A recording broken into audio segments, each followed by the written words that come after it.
حضرت زید بن عبداللہ اپنے باغ کو پانی دے رہے تھے تو کسی نے جا کے بتایا کہ حضور کا وصال ہو گیا. انہوں نے ایسے ہاتھ اٹھا لیے اور کہا اللہم اذہب بصری حتی لا ارا بعد حبیبی محمد احدا. اے اللہ مجھے اندھا کر دے، میری آنکھوں کی بینائی اچک لے. یہ آنکھیں رکھی ہی اس لیے تھیں کہ تیرے محبوب کو دیکھتا تھا. اب حضور چلے گئے ہیں تو میں نے ان چراغوں کا کیا کرنا ہے. حضرت حسان بن ثابت نے جو اس وقت اشعار کہے، وہ کہتے ہیں کاش کہ کوئی کالا سانپ مجھے ڈنگ مار جاتا اور میں دوسری سانس نہ لیتا.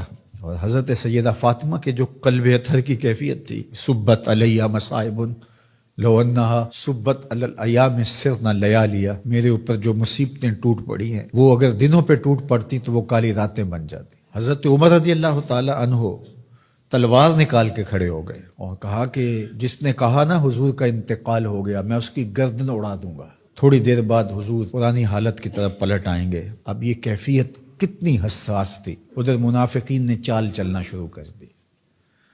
انہوں نے کہا اب حضور کے دم سے ساری رونقیں تھیں، اب وہ چلے گئے تو اب کس نے نمازیں پڑھنی ہیں، اب کس نے روزے رکھنے ہیں، اب کون جہاد پہ جائے گا.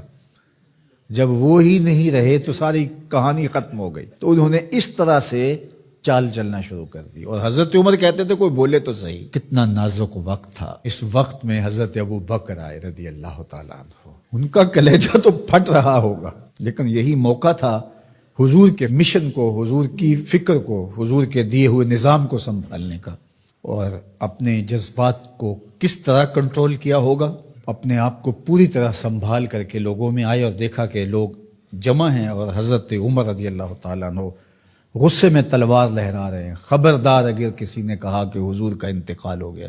تو آپ ایک اونچی جگہ پہ کھڑے ہوئے، لوگوں کو متوجہ کیا. حضرت صدیق اکبر رضی اللہ تعالیٰ عنہ کا اس وقت کا جو خطبہ ہے، اس نے اس وقت اسلام کو سنبھالا جب منافق بڑی باریک چال چل رہے تھے. اب حضرت ابو بکر آئے اور کھڑے ہوئے، کہا لوگو مجھے بتاؤ تم اللہ کی عبادت کرتے تھے یا رسول اللہ کی عبادت کرتے تھے. تو لوگوں نے کہا اللہ کی عبادت کرتے تھے. تو کہا اللہ آج بھی زندہ و موجود ہے، اللہ کل بھی زندہ و موجود تھا، وہ حی ہے لا یموت ہے. اللہ اکبر. پھر انہوں نے اور صحابہ فرماتے ہیں ہمیں لگا کہ جس طرح یہ نازل اسی وقت کے لیے ہوئی تھی.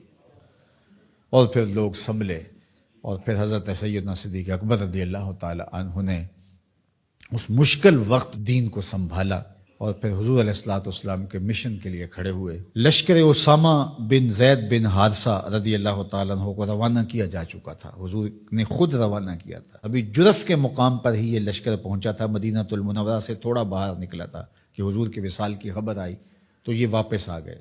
تو بعض صحابہ نے کہا کہ اب مدینہ المنورہ کے حالات وہ نہیں رہے، اطراف کے اندر قبائل سر اٹھا سکتے ہیں جو دبے ہوئے تھے. اب حضور کے وصال کی خبر پھیل گئی ہے تو کوئی مدینہ المنورہ پر حملہ نہ کر دے. اور بہترین جنگجو اس لشکر میں شامل ہیں، تو اگر حملہ ہو گیا تو پیچھے سے دفاع نہیں ہو پائے گا. تو لہٰذا اس لشکر کو حکمت یہ ہے کہ روک لیا جائے. حضرت صدیق اکبر رضی اللہ تعالیٰ عنہ نے کہا کہ نہیں، یہ حضور کا روانہ کردہ ہے، جا کے رہے گا. بلکہ آپ نے تاریخی جملہ کہا کہ اگر مجھے یقین ہو کہ جنگلوں سے جانور آ کے ہمارے جسم کی بوٹیاں بھی نوچ کے کھا جائیں گے، یہ لشکر پھر بھی روانہ ہوگا. لوگوں نے حضرت عمر سے کہا کہ ضرور لشکر کو روانہ کریں، لیکن حضرت ابو بکر رضی اللہ تعالی عنہ سے اتنا کہیں کہ امیر لشکر کو معزول کر کے کوئی اور قریشی سردار بزرگ اس کا امیر بنا دیا جائے. 9 عمر لڑکا ہے، دوسرا غلام زادہ ہے، تو بڑے بڑے قریشی سردار اور جنگجو ان کی قیادت کو قبول کرنے سے انکار نہ کر دیں. تو وہ گئے اور جا کے کہا کہ بڑے بزرگوں کی یہ رائے ہے کہ آپ ضرور لشکر کو روانہ کر دیجئے، لیکن اتنا کیجئے کہ امیر لشکر کو تبدیل کر دیجئے. حضرت صدیق اکبر کے چہرے پر جلال آ گیا اور آپ نے جو جملے کہے وہ اتنے سخت تھے. ثقلت امک یبن خطاب، اے خطاب کے بیٹے تیری ماں تجھ کو روئے. استعملہ رسول اللہ وقد تامرنی ان اعزلہ، ان کو امیر لشکر اللہ کے رسول نے مقرر کیا ہے اور میں کون ہوتا ان کو معزول کر دوں.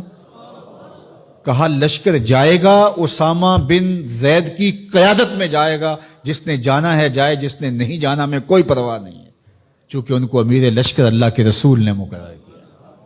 اللہ اکبر. پھر جب لشکر اسامہ کو روانہ کیا حضرت صدیق اکبر نے تو حضرت اسامہ کے گھوڑے کی باغ اپنے ہاتھوں سے پکڑی اور اسامہ کو اوپر سوار کیا رضی اللہ تعالیٰ عنہ کو، اور نیچے ساتھ پیدل چلے، اللہ اکبر، اور ساتھ یہ کہتے جاتے تھے اسامہ تو وہ ہے جس کو میرے رسول نے مقرر کیا ہے۔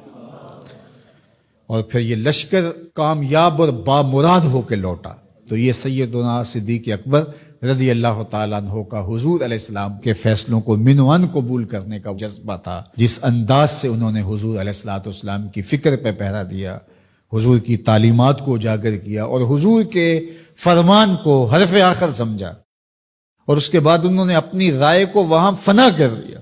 صلح حدیبیہ کا موقع آیا تو 1400 اصحاب تھے، قریش نے کہا ہم عمرہ نہیں کرنے دیں گے، تو وہاں سے ایک معاہدے کے ذریعے واپس آنا ہوا۔ تو حضرت عمر نے کہا ابو بکر ہم دب کے صلح کیوں کریں، صلح کی شرائط تو برابر کی ہونی چاہیے۔ تو حضرت ابو بکر صدیق کا صرف ایک لفظ دیکھیے، انہوں نے کہا عمر کیا یہ صلح نامہ حضور نے قبول کیا ہے؟ کہا کیا ہے۔ کہا ہوا رسول اللہ، کہا وہ اللہ کے رسول ہے۔ اللہ اکبر، کثرت صوم و صلات کی وجہ سے افضل نہیں ہے، بلکہ حضور کے لیے اطاعت و انقیاد، فرما برداری، اور حضور علیہ السلام کے لیے بس اپنے آپ کو قربان کر دینے کا وہ جذبہ، وہ آپ یہاں دیکھتے ہیں تو بدرجہ کمال آپ کو نظر آتا ہے۔